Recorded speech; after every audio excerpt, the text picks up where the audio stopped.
Pedang pertama kali muncul pada zaman perunggu, terbuat dari tembaga dan ditemukan di situs Harappa di Pakistan. Pedang abad pertengahan dibuat dari besi dan baja. Pada waktu itu, pedang mulai diproduksi massal dan digunakan dalam pertempuran. Tentara dilatih dalam ilmu pedang dan siap untuk pertempuran. Itu sebelum era senjata dan artileri bertenaga tinggi dan berhadapan langsung dalam pertempuran. Selama waktu itu dalam sejarah, semua jenderal kerajaan, raja-raja, dan kaisar memiliki pedang pribadi yang dibuat oleh pembuat pedang terbesar dan termasyhur pada waktu itu. Di video kali ini, kita akan membahas beberapa pedang yang paling legendaris dan memiliki banyak sekali nilai histori di dalamnya. Penasaran pedang apa saja? Yuk simak pembahasannya di video berikut.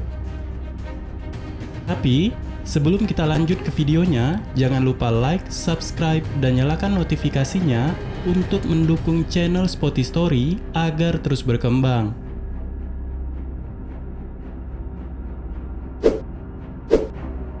Kurtana, atau biasa disebut Sword of Mercy, adalah senjata yang terkenal yang dulu dimiliki oleh Edward the Confessor. Edward the Confessor adalah salah satu raja Anglo-Saxon terakhir Inggris sebelum penaklukan Norman dari tahun 1066. Ia memerintah pada tahun 1042 hingga 1066 dan pemerintahannya telah ditandai oleh runtuhnya disorganisasi kekuasaan kerajaan Inggris. Tak lama setelah kematian Edward the Confessor, para Normandia mulai memperluas ke Inggris. Dipimpin oleh William sang penakluk, Sword of Mercy memiliki pisau patah yang terpotong pendek dan persegi. Pada tahun 1236, senjata itu diberi nama Kurtana, dan sejak saat itu digunakan untuk upacara kerajaan. Pada zaman kuno, itu adalah suatu kehormatan untuk menanggung pedang ini sebelum raja. Ini dianggap sebagai isyarat belas kasihan. Sword of Mercy adalah bagian dari permata mahkota kerajaan Inggris, dan merupakan salah satu dari hanya 5 pedang yang digunakan selama penobatan Raja Inggris. Senjata itu merupakan senjata langka dan salah satu dari hanya sejumlah kecil pedang untuk bertahan hidup pada masa pemerintahan Oliver Cromwell. Selama penobatan di Inggris, Sword of Mercy adalah pedang yang dipegang oleh raja untuk melimpahkan kehormatan pada ksatria.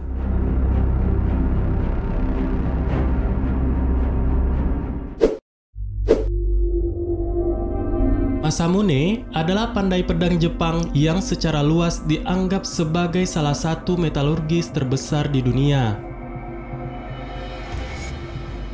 Tanggal yang tepat untuk hidup Masamune tidak diketahui, tetapi dipercaya bahwa ia bekerja antara tahun 1288 hingga 1328. Senjata Masamune telah mencapai status legendaris selama berabad-abad. Ia menciptakan pedang dikenal sebagai tachi dan belati disebut sebagai tan. Pedang Masamune memiliki reputasi yang kuat untuk keunggulan dan kualitasnya. Ia jarang menandatangani karya-karyanya, sehingga akan sulit untuk mengidentifikasi semua senjata buatannya. Yang paling terkenal dari semua pedang Masamune yaitu Honjo Masamune.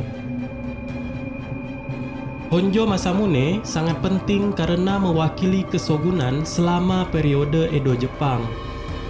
Pedang ini diturunkan dari satu shogun ke shogun lain selama beberapa generasi.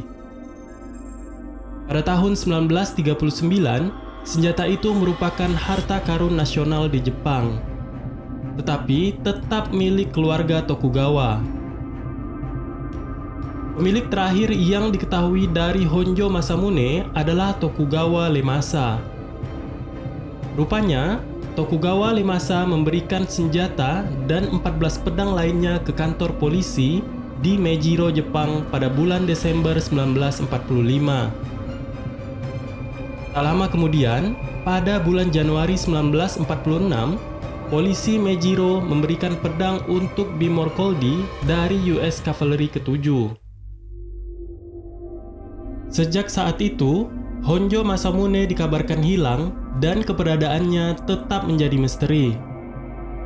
Honjo Masamune adalah salah satu artefak sejarah yang paling penting yang menghilang pada akhir Perang Dunia Kedua.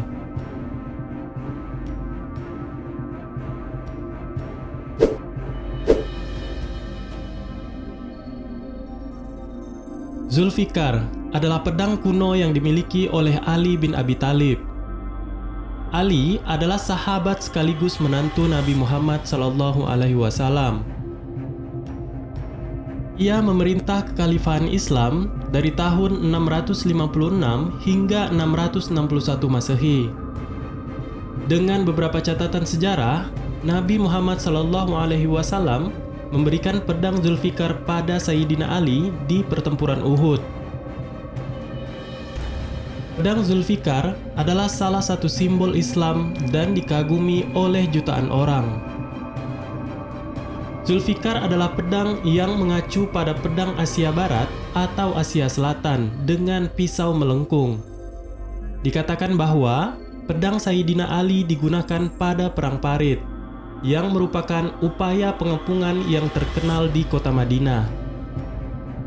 Selama pertempuran, Nabi Muhammad SAW, Sayyidina Ali, dan pembela Islam membangun parit untuk melindungi Madinah terhadap kavaleri konfederasi yang jauh lebih besar. Beberapa ada yang bertentangan dengan bentuk pedang ini. Beberapa dari mereka menggambarkan senjata itu memiliki dua bilah paralel, menekankan kemampuan mistis dan kecepatan. Sementara yang lain menggambarkan Zulfikar sebagai pedang tradisional yang berbentuk lebih. Beberapa gambar sejarah menggambarkan pedang dengan split atau pisau berbentuk V.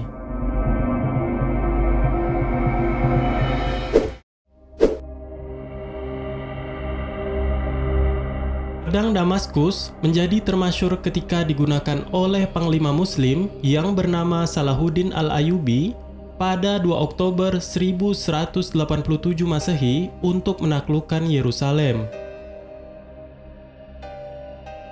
Mengenai kehebatan pedang Damaskus milik Salahuddin masih menjadi misteri, hingga membuat sejumlah ahli metalurgi penasaran dari komposisi apa saja bahan baja pedang Damaskus dibuat, sehingga memiliki kekuatan yang luar biasa.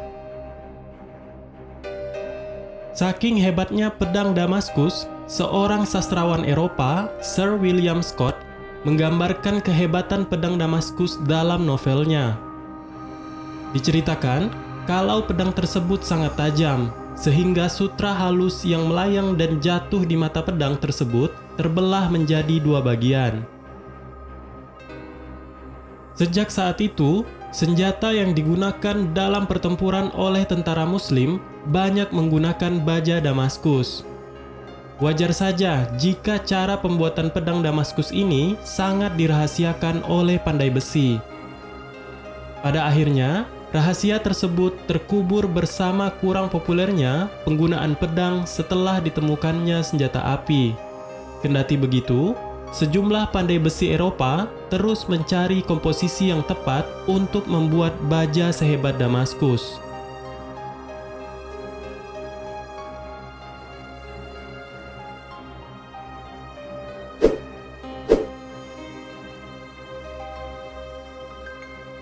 Anda yang akrab dengan legenda tentang King Arthur pasti sudah tidak asing lagi dengan kisah pedang Excalibur.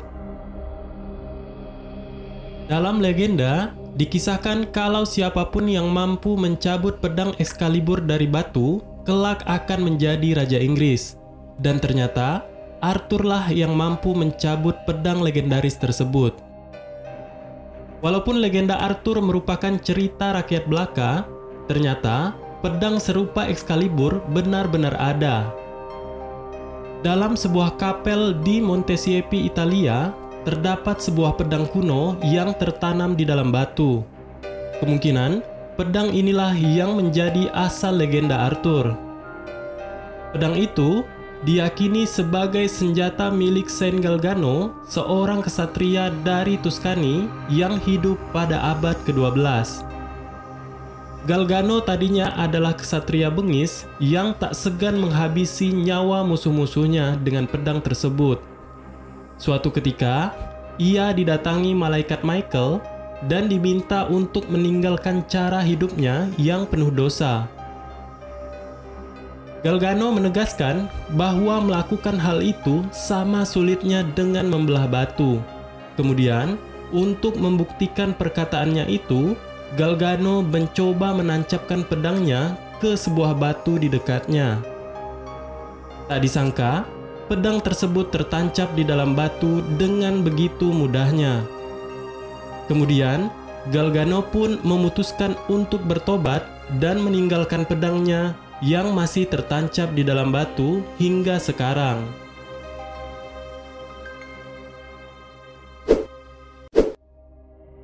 Itu tadi beberapa pedang legendaris yang telah kita bahas. Sebenarnya, masih banyak sekali pedang-pedang yang memiliki nilai sejarah yang tak kalah menarik. Setiap pedang memiliki cerita dan keunikan sendiri. Kalau kamu, pedang apa yang menjadi favoritmu? Tulis di kolom komentar ya. Terima kasih telah menonton video ini. Jangan lupa like, subscribe, dan nyalakan notifikasinya untuk selalu update dengan berbagai informasi dan video menarik dari Spotty Story. Bye!